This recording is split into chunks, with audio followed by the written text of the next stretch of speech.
One of the things we do as real estate agents is we run our businesses, and with running our business, we come in contact with many different people. We come in contact with our sphere, we come in contact with other businesses, with agents, of course, that we compete and also work together on to complete a deal. We work with our clients. So it's really all about our influence that we have with them. And that's not to say that we're going to manipulate them, but it is going to say that we need to use our influence to help people achieve their goals. So what is influence? Let's look at that. Influence is having the vision for the ideal outcome of a situation, motivating people to work together towards making it a reality without using force or coercion. And I think that's really important because if you think about the people that you deal the best with, and it could have been a boss, it could have been a coworker, it could have been a peer, it could have been someone that you're working with at a nonprofit or a church. You always feel good about working with those folks that are on the same page as you and you're working together. And it's not through force, it's not through a position of authority. It's just that you enjoyed working with them because you knew that they had, I won't say influence, but they were working together to make it a reality. The key to a successful leadership is influence, not authority. And that was by Ken Blanchard. And you guys know him from the 1 Minute Manager. And again, this has always been something that's been key because most leaders, when they first start a position, they have authority that they lean heavily on. And John Maxwell talks about this a lot. And then they also start to build their influence. And over time, when they go through and they suggest things, their influence should outweigh their position as far as why people want to do things for them. Because you feel like you have to do something because of the authority position. It doesn't make you as willing, it doesn't make you as excited, it doesn't make you as invested. But when you have that influence, when you know that they're working for the same goal as what you do, it makes a huge difference on that. And there's three ways to influence. One are logical appeals, where we tap into people's rational intellectual positions. Another one is emotional appeals. And this is where we connect our message, goal, project to what the individual also wants to do. And again, with the for sale by owner, it's for selling it to net the most amount of money.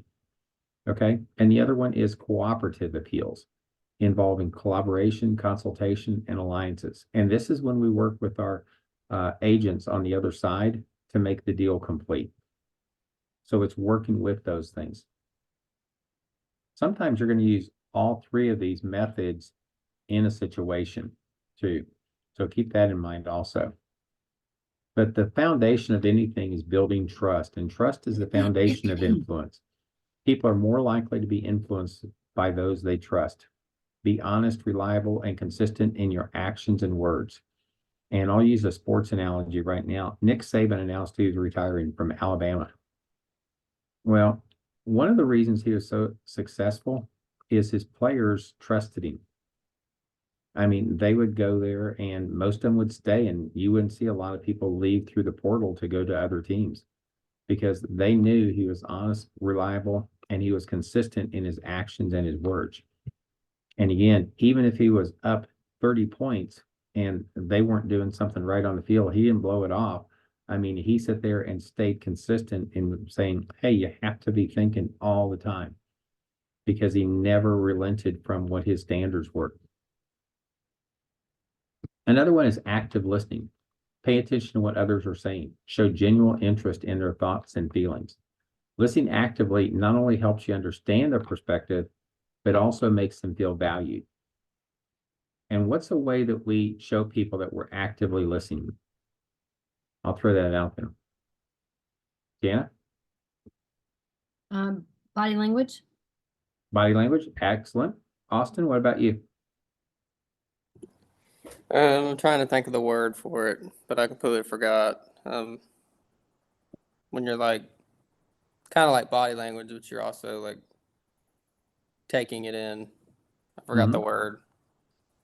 Yep, you're absorbing it. Yeah. Another thing is we can repeat back what they just said. So what you're saying, if I'm hearing you correctly, is this. Is that correct? So you're seeking understanding, seeking Yeah, confirmation. And then another one is writing things down. If people see you writing notes down when you're talking to them, like on a listing appointment, or when you go out for a for sale by owner, that shows that you're actively listening to what they're saying. And that's why you always want to have that little pad of paper when you go out for your listing appointments.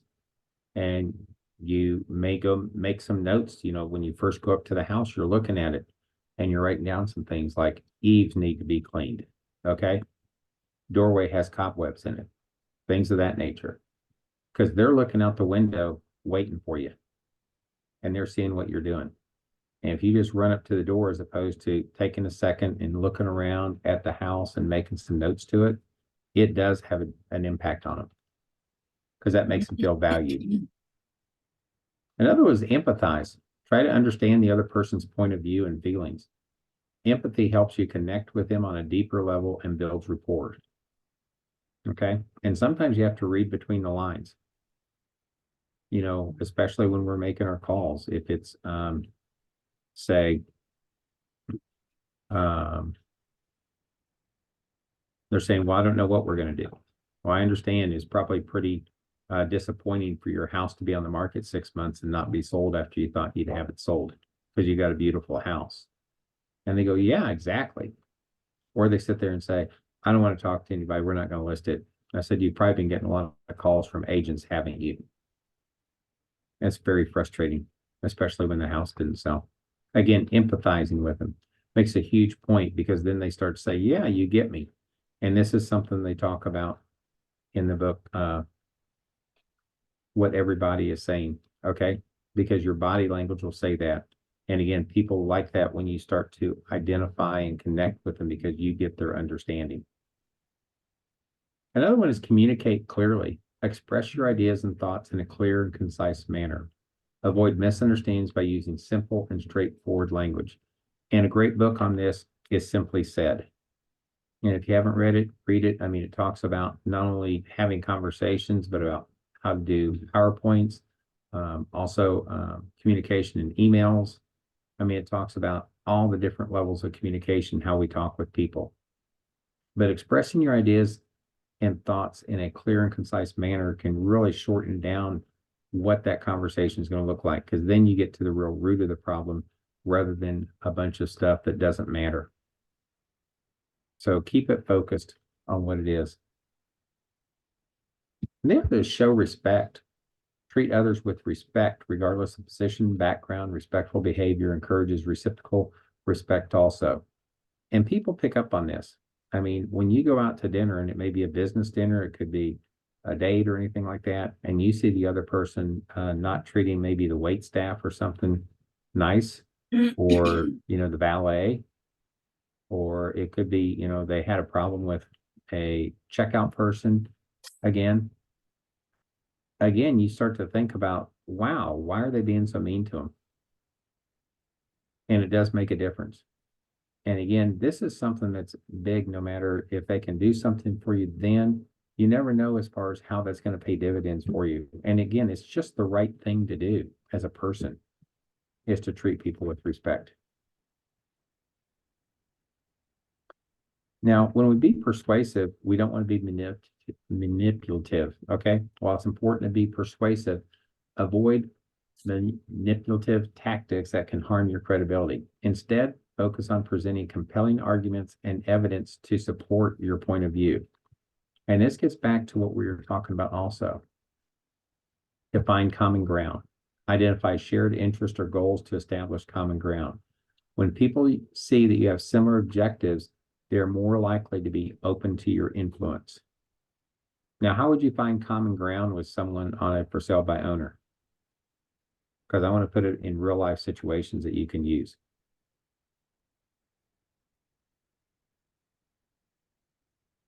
I would say, first of all, this is a business transaction, and you and I are both trying to be good stewards of our time and money.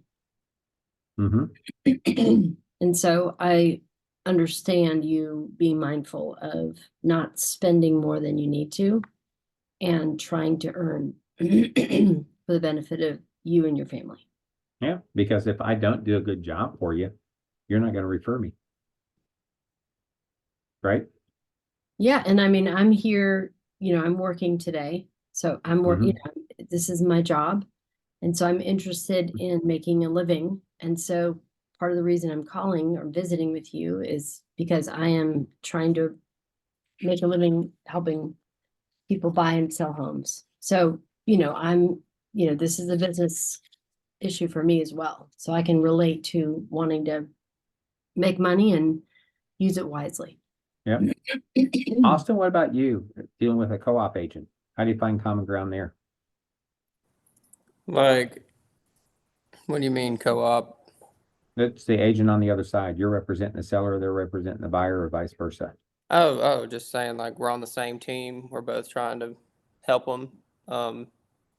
I don't get anything if you don't get anything. I get something if you get something. We're all on the same team trying to work towards the same goal to help our clients. Exactly. And sometimes just putting in that term, where you state it, I mean, people realize that, hey, we are on the same team. We are trying to find common ground. So sometimes you do have to actually state that out loud. It may not be apparent to them. Another one is lead by example. Be a role model. Your actions often speak louder than words, so demonstrate the behavior you want to influence in others.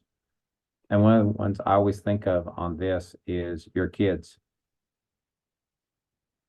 If you tell them to go outside and play and not sit in front of the TV, and yet you sit in front of the TV and eat Doritos, what are they thinking? They say, well, Dad, you're not going outside and playing with us. Okay. Or it could be something, well, you need to be fair to everybody.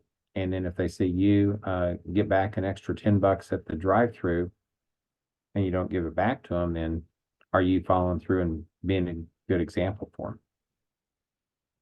So again, those are examples I always think of, as far as with your kids, because kids watch everything you do. And when it doesn't come up that way, then they point it out. So it's really important that we do lead by example. Another one is ask questions to encourage dialogue by asking open-ended questions that invite discussion. This allows you to better understand the perspective better and tailor your approach accordingly. And this is huge when we search for motivation. When they said, well, I wanted to move to Florida. Well, tell me more about that. Why do you want to move to Florida? Why is that important to you? Okay, it's not where were you going to move? That's a closed-ended question. That's just going to be a 1 or 2 word response, Florida or the city and the state. But when you ask, tell me why that's important to you. Okay, now you're going to start to understand better as far as what their perspective is. And I think that makes a huge difference because now you get the motivation. Then you can ask another question. Well, how would it be living closer to your kids? What would that mean to you if they're down in Florida? Okay. What happens, if you don't get to move down to Florida near your kids? How would that make you feel? Okay. And again, it's just understanding that approach with them. Another one is be patient. Influence people can take time. You cannot rush that process, and be patient as you work towards your goal. And that's just doing it slowly by incremental steps. Okay. Because you may sit there and do those things where you've asked open-ended questions, you've led by example, but they haven't given you that trust level where it opens it up, where that influence is kicking in. This is something that happens over time, okay? And again, you have to be patient with it. It's a slow process. But one of the great things about it is once you have that influence, you'll always have that influence. You think about mentors you've had throughout your life, going through life, and they've had influence on you, they still have influence, even as we've gotten older. And we may have surpassed them in our expertise on different things. We still value, what they have to say. Also adapt to their style. Understand that people have different communication and decision-making styles. Adjust your approach to align with their preferences. This one we go back to, what are the 4 ways people communicate? And about the DISC, where it's direct, where they just want to get stuff done. Another one is where they like to have that attention given to them. That's a big I's, especially in for sale by owners. S's want to make certain it's safe. You know, they're going to have their money and also the family's going to like it too. And then your C's are going to be numbers driven. So sometimes you're going to have it with two different ones. And sometimes it can just be exasperating. You know, if someone's detail oriented about numbers and you have to sit there and say, well, you're going to still be okay here and show them what those things are. They don't understand why the other side is doing this where it doesn't make sense. And again, if they're a C personality like that engineer, they're thinking that other person should follow this logical sequence. And when someone doesn't, it's hard for them to comprehend that. So you have to be patient and take that time to explain it to them. We've all had examples of this too. Another one is provide value. Offer something of value to the other person, whether it's information, support, or assistance. When people perceive that they benefit from the interaction, they're more likely to be influenced. And this can be small things, like if it's the cooperative agent that's on the other side, it may just be pointing out to them, hey, you may want to take a look at if they're doing an inspection, just to make certain, and you can give them the name of an inspector or someone you've worked out before that you know is reasonable. Because a lot of times they may not have access to the same tools that we do. Like if they're looking to buy something and they're using a 1031 exchange and they're kind of new at it and you're selling the property, say, let me get you hooked up with Luke Hayes. He can put that together for you pretty quickly. Would that be a benefit to you? Okay. Those are all types of things that can help. Another one is stay positive. Maintain a positive and optimistic attitude. And I'll tell you what, this is really tough to do sometimes. Okay. We know that positivity can be infectious and make others more receptive to your ideas. But when you're being positive, it could be something where a deal's getting ready to break apart or something's not working. And you have to sit there and say, we can make this thing work. We just need to take care of a couple of things. And they may be huge things, but again, just keep it focused on being positive to make it work. Okay. Don't sit there and go into a negative until you've done the investigation and say, yep, the deal's dead. I mean, stay in it. And the same kind of thing too, if the people are trying to sell a property and it's got some real shortcomings to it, take a look at it. Says, I think we can sell it. Now there's some things we'll have to do with it, but we can still sell it and see if we can't maintain as far as what you want to do with that money after you get it to get to your second goal. So let's take a look at that and see. People are going to gravitate towards that. You're going to influence them to listen to you. Another one is respect. That can be difficult. Go ahead, Jana. Sure. That can be difficult for me, even if I'm generally hopeful towards things. Kind of be able to figure out how to communicate negative without being negative. Mm-hmm. So. And that's the great thing about having our team is we can bounce things off of each other. Yeah. Because I have that same kind of thing where I gotta sit there and stop, regroup, and hash it out or discuss it with other folks too. So the next one though is respecting boundaries. Recognize and respect the personal boundaries of others. Pushing too hard or being overly persistent can have the opposite effect. And that's maybe with a co-op agent where you ask for something that seems very reasonable, like maybe the close date, they want 2 months. And you're going, why do you want 2 months? That doesn't make any sense. Well, that's what the bank's trying to do. And they may not be able to disclose something because the client doesn't want them to be disclosed. Like they're going through a divorce or they're going through some type of legal proceedings. And they're trying to finish those things up where they can buy the house. And again, if we push too hard, we can chase them away from that. Because if they don't want to share it, then it's done. But again, recognize what those boundaries are, go up to them. And if you need to back away a little bit, and again, give them something else where they want to reciprocate and give that back to you saying, hey, we're on the same team with this thing. We're both trying to make it work. Okay. My seller needs some information so that he can understand what can we do to make this thing work together. And then because you're pushing it that way and not trying to just jump in and tear things up, then they're going to sit there and open up and help you out with that. Another one is follow-up. After influencing someone or making an agreement, follow up to ensure the commitments are met and that relationship remains strong. And this is where we close deals, is with follow up. It could be an expired, it could be a for sale by owner. Said, yep, if after a couple months I don't sell it, then I'm not going to list with the realtor. But as you gain an influence, they're going to sit there and say, you know what? You're one of the top people I want to deal with, you and this other person. Well, by you following up, it's going to make that relationship stronger and stronger and stronger by following those other items too, where you're building that foundation, seeking understanding, knowing that they know you care about what they do and you understand what they're trying to accomplish. Influence is when you are not the one talking, yet your words fill the room. When you are absent and yet your presence is felt everywhere. Think about that for a moment. You're not the one talking, yet your words fill the room, and you're absent and your presence is felt everywhere. And I can say this about the culture of our company with Chris and Ben. I mean, it's great because what the culture is that they've established gives you a benchmark as far as what you grade things against them. And that's one thing I love about this.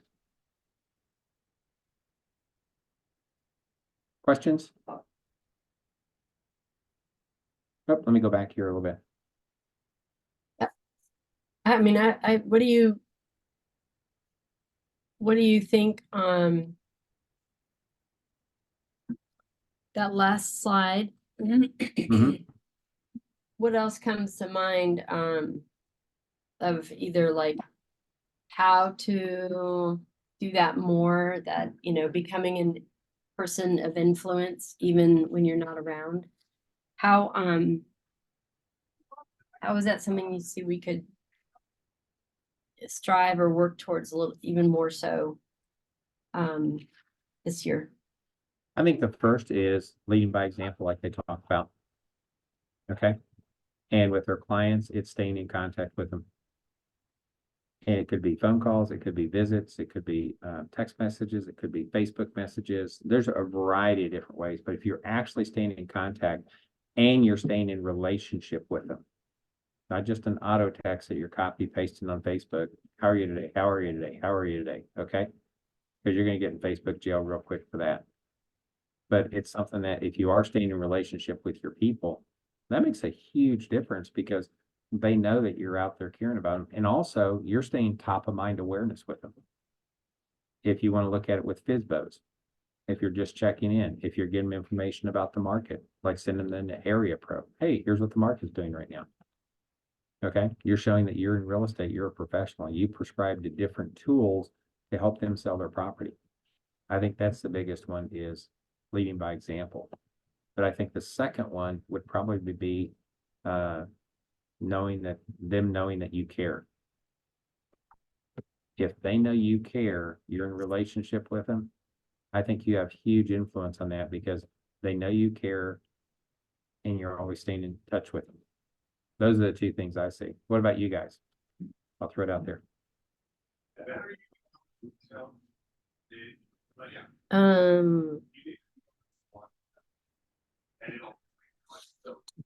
Yeah, I mean, I would say, I would agree with you on those two. One is just being someone that is reliable in our behavior. So that, some people you start thinking, oh, that person's always there.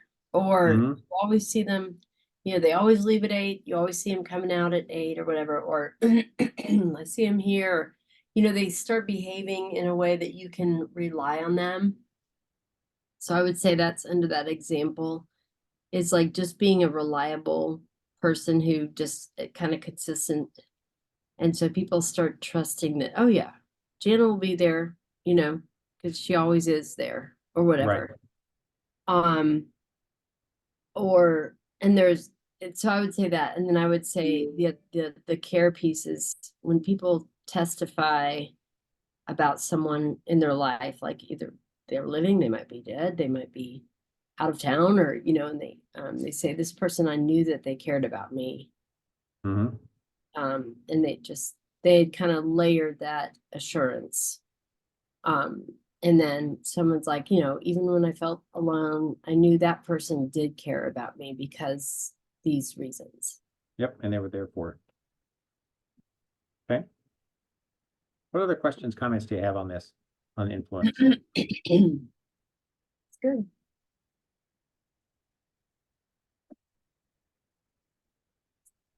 Nothing else? Okay. Well, with that, I'm gonna end this session.